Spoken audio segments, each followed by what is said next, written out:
Here now is Lee Smith, investigative journalist and author of The Plot Against the President. So why in the world would they be taking classified information and sharing that with Steele?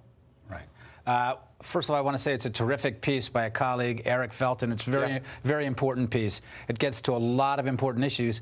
One of the main problem that comes out is that they're sharing classified information with Steele. One of the other things that's illuminated in the story is that after Steele gets this information from the FBI team, he goes and meets with Glenn Simpson, a Clinton operative. In effect, Christopher Steele is the liaison now between the FBI and the Clinton campaign. So that's another very significant takeaway from this story. So it's in the Inspector General's report.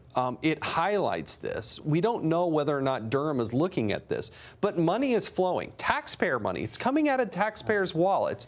It's going to this operative to do opposition research. $15,000. $15,000. Right. That's right. To go attend this meeting. It then goes. Glenn Simpson's involved. He's part of Team Clinton and what the DNC research is doing.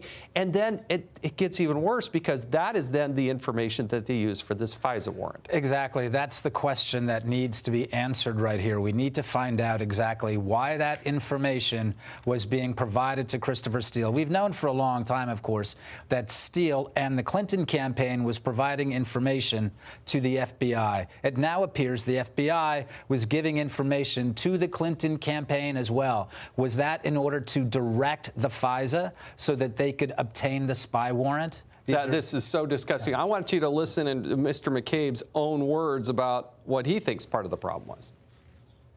The biggest mistake, I think, is the process that was in place essentially left so much responsibility on the lowest level of FBI agents and supervisors involved in the process, that once those mistakes are baked in, they become very, very hard for the many, many layers of oversight to uncover. I'm telling you, I just want to come out of my seat on that one. That is exactly the opposite of what actually happened. Department of Justice, Main Justice, brought this up at the highest levels. That was the problem. They didn't give it to some line prosecutors who are used to doing this, say out of New York or Dallas or some other case, but they brought it in to huggle it and have it real close to themselves. Is that, I mean, that was part of the problem. Right. It's a very manly response here from former acting director McCabe to throw his underlings, his subordinates under the bus. But no, of course, this went up to extremely high levels. And we know from the IG report, people who were involved, people who apparently signed off on sharing this information with Steele include Peter Strzok and Bill Priestap. So this goes up extremely high.